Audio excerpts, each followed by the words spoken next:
Você tem dificuldade para entender as Escrituras? Você se cansa ou se fadiga quando você está estudando a Bíblia e às vezes você não consegue entender nada e até desiste de estudar as Escrituras? Então fica aqui comigo, que eu vou te dar algumas dicas de como estudar e aprender as Escrituras. Eu sou Natanael Oliveira e vamos para o que a Bíblia diz.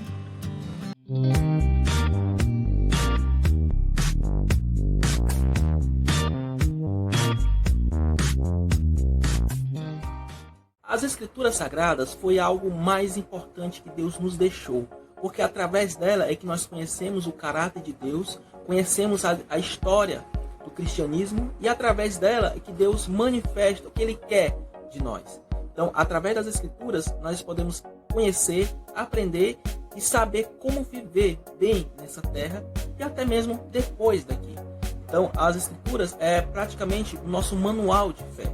É dela que nós devemos basear a nossa fé, a nossa vida, o meio de viver nesse mundo, o meio de viver com as pessoas, tá certo? Então é de grande importância você conseguir e saber estudar bem a Bíblia, interpretar bem as Escrituras. Eu sei que muitas pessoas têm dificuldades para entender as Escrituras. Tem pessoas que acham que para entender bem a Bíblia precisa ser um teólogo, mas na verdade não. As Escrituras ela dá para se entender de uma maneira muito fácil e muito prática, certo? Então eu vou mostrar para vocês agora formas de como interpretar a Bíblia, dicas simples e práticas de como interpretar a Bíblia, e você vai ter até mais paixão e ânimo para estudar as Escrituras. Antes de começarmos, eu vou citar um texto bíblico e esse texto vai servir como exemplo, como modelo para que nós possamos estudar, tá bom? Mas aí quando você for praticar essas dicas, você pode usar em qualquer texto das Escrituras.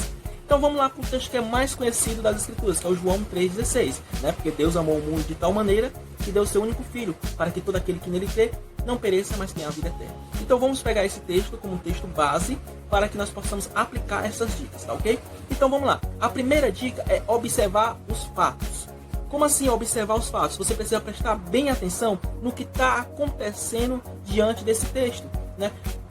Esse texto, João 3,16, é muito conhecido, mas poucas pessoas sabem o que está acontecendo em torno disso. Quem foi que falou essa frase? Para quem falou essa frase? O que está acontecendo em todo o contexto? Né? Então, para você poder entender isso, você precisa entender todo um contexto. Você precisa ver os versículos anteriores e os versículos posteriores. Então, a primeira pergunta é: quem são os personagens da narrativa? Né? Então, o versículo João 3,16, ele não cita nenhum personagem. Mas você pega os versículos anteriores, você vai observar que foi Nicodemos que procurou Jesus na noite, a sós, para fazer algumas perguntas para ele. Então daí a gente encontramos os personagens que estão dentro dessa narrativa, que é Nicodemos e Jesus, certo? Em qualquer texto que você for estudar, você precisa identificar os personagens, né? Identificar o contexto do que está acontecendo. Outra pergunta que você precisa fazer é: onde ocorreu o fato? Né? Então provavelmente Jesus estava a sós, né?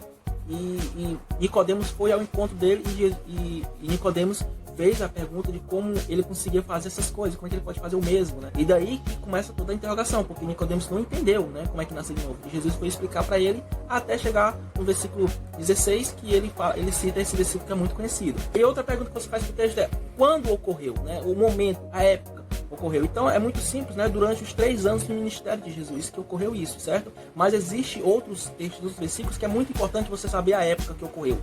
E assim você vai atentar a questões históricas da época, e isso vai facilitar muito a sua compreensão. Então, as próximas perguntas: por que ocorreu e como ocorreu? Isso responde nos versículos anteriores, né? Toda a situação, porque ocorreu porque Nicodemos foi procurar Jesus e fez as determinadas perguntas para Jesus. E como ocorreu foi na medida que Nicodemos foi perguntando e Jesus foi respondendo. Tá? Tem muito conteúdo doutrinário nesses versículos. Então seria muito importante você pegar e estudar todo o contexto, ler todo o capítulo. Agora nós vamos para a segunda parte, que é a interpretação do texto. A interpretação do texto, ela vai um pouco além daquilo que está escrito. Então ela vai entrar questão cultural, vai entrar questões históricas, vai entrar questão literária, certo? Então é um aprofundamento maior, né? Exige um estudo maior. Então a interpretação do texto você vai identificar primeiro quem escreveu o texto bíblico. Né? Então, como João 3,16 foi escrito provavelmente pelo apóstolo João, que ele se identifica como apóstolo amado, certo? Que é um dos 12. E quando ele escreveu, né? João ele foi o último apóstolo a morrer, certo? Então ele viveu mais tempo. Então, provavelmente ele deve ter escrito há 70 ou há 100 anos depois de Cristo, né? Então, foram os últimos escritos da Bíblia.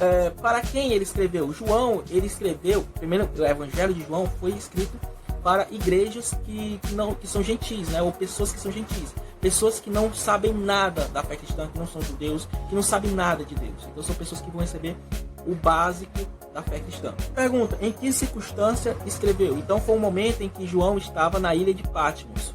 Quais eram os costumes da época? É importante você saber. Então, como João, ele enviou essa carta para pessoas de várias culturas diferentes, entendeu? Então, João, ele não aplica muito a cultura judaica, os costumes judaicos, né? Porque ele sabia que essa carta iria para pessoas gentis, pessoas que não são judeus, certo? E que não sabem nada de Jesus Cristo.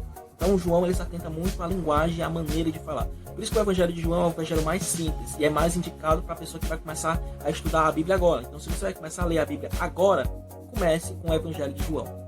Então, vocês pegando essas informações históricas, você consegue ter uma grande base para você poder entender o contexto, certo? Porque aí você vai entrar na questão cultural, você vai entender quem era Nicodemos, você vai estudar o que é um fariseu, Nicodemos era um fariseu, o que é um escriba, o que é um mestre da lei. Tudo isso você vai estudar e você vai pegar. Aí você vai perguntar, Natanael, mas onde é que eu adquiro esse conhecimento? Eu não sei. Como é que eu vou adquirir isso? O mais ideal seria livros, né? Bons livros, de bons autores. Mas talvez você, na crise que nós estamos vivendo, talvez você não tenha condições para comprar livros agora, né? Uma outra alternativa, que eu não indico muito, é pesquisar pela internet. Porque na internet é terra de ninguém. Então, muitas pessoas colocam conteúdos na internet que às vezes a pessoa nem é um teólogo, nem é um estudioso, é uma pessoa qualquer e coloca lá a opinião dela. Às vezes é uma pessoa mal intencionada, é um falso mestre que tenta te levar para um caminho errado, certo? Então, tome muito cuidado quando for pesquisar alguma coisa na internet. Mas se for pesquisar, procure conteúdo que tenha referência, certo? Sejam de pessoas que tenham referências, né? Que você sabe o que está falando, de onde é, né? Quem está escrevendo aquilo, isso é muito importante.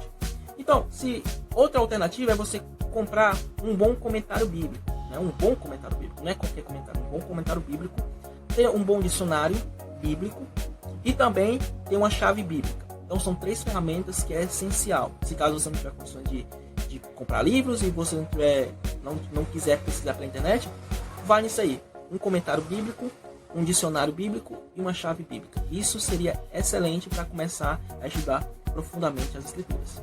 Agora nós vamos para a terceira parte do estudo das Escrituras, que é o mais importante, que é a aplicação, certo? Então, a Bíblia, ela foi feita não apenas para nós adquirirmos conhecimento, e sim, ela foi feita também para que nós possamos aplicá-la na nossa vida, certo? Foi para isso que as Escrituras foram feitas, para você aprender e aplicar na sua vida. Então, como eu falei no início, a Bíblia é um manual de vida, então você precisa aplicá-la na sua vida pessoal, uma aplicação pessoal. Então, algumas perguntas você precisa fazer para o texto para poder aplicar o texto na sua vida. Primeiro, qual é a mensagem de Deus para a minha vida hoje, né? Então, o que é que aquele texto vai atribuir para mim? Pegando o exemplo de João 3,16, nós vamos aplicar de que se nós cremos em Cristo Jesus, nós teremos a vida eterna. Então é um texto que fala diretamente da nossa salvação. Que nós, pegando também o contexto, que Jesus fala para Nicodemos que ele precisa nascer de novo e tal, nós precisamos ter esse novo nascimento. O nascimento do Espírito, em crer em Cristo Jesus para que nós possamos viver eternamente. Então é a mensagem de Deus através desse versículo, né? E você pode pegar a mensagem de Deus em outros textos também que você for estudar. Outra pergunta. Há algum mandamento que eu preciso obedecer? Então você pega um mandamento que está aqui, ou seja, uma ordenança, aquilo que Deus está mandando você fazer, que está ensinando para você, está ordenando para você fazer. Então, num texto, no versículo específico que você tem em João 3,16, ele fala que você deve crer, né? Todo aquele que nele crê não pereça, mas tenha vida eterna. Então nós precisamos crer em Cristo Jesus. Então a ordenança que Deus está mandando é uma condição, você precisa crer, certo? Pegando os versículos anteriores, Jesus fala sobre o novo nascimento, né? Que não é o nascimento da carne, é o nascimento do Espírito. É porque o que nasce da carne é carne, o que nasce do Espírito é Espírito. Então, Jesus explica isso para Nicodemos. Então, é uma ordenança de Deus para a nossa vida que nós precisamos nascer de novo. Nascer do Espírito, ter essa nova vida em Cristo Jesus, ok? E essa nova vida, ela vai caracterizar a nossa fé, né? Se realmente nós cremos em Deus, nós temos fé nele, nós vamos manifestar essa nova vida em Cristo Jesus. há alguma promessa que eu deva tomar posse, né? Ou seja, se o texto está tendo alguma promessa. Sim, o texto diz que se nós cremos, nós vamos ter a vida eterna. Então é uma promessa. Você precisa nascer de novo, crer em Cristo Jesus, e você vai adquirir a vida eterna. É uma promessa. Existe alguma advertência a observar? Ou seja, algo que Deus está corrigindo, que Deus está expondo um erro que você precisa ser corrigido. E Jesus expôs um erro para Nicodemos, né? No versículo anterior. Disse que ele precisava nascer de novo. Então é algo que Deus está advertindo em nós, esse novo nascimento. Nós precisamos deixar as práticas pecaminosas para trás e ter uma nova vida em Cristo Jesus. E crer nele como nosso único e suficiente Salvador. É uma advertência. Algum princípio eterno? Sim, a vida eterna, né? O texto fala diretamente de salvação. Então é um princípio eterno. O princípio eterno é aquele que não apenas aplica àquele povo naquela época, naquela ocasião. E sim, é um princípio que aplica para todas as pessoas até a eternidade. Então, o princípio da salvação, crer em Cristo Jesus e terá a vida eterna, é um princípio eterno da salvação. Ok? Gostaram? Então é muito simples, são dicas simples, tá? Se você quiser se aprofundar mais, você pode também fazer um curso de teologia, um curso básico, intermediário, até mesmo um bacharel em teologia, que você vai conseguir se aprofundar mais ainda, pesquisar, estudar a questões históricas, culturais e muitas outras coisas, interpretação, aí entra a questão de idioma, do grego, do hebraico, tudo isso influencia bastante na nossa interpretação das escrituras, tá bom? Então não caia no erro de muitas pessoas que interpretam as escrituras da maneira errada e acabam pregando e ensinando coisas erradas. Espero que você possa aplicar tudo isso na sua vida e deixe nos comentários como tem sido a experiência, se você tem aplicado, né? Fala comigo, eu quero ver o resultado disso aí, tá bom? Que Deus te abençoe e te vejo no próximo vídeo.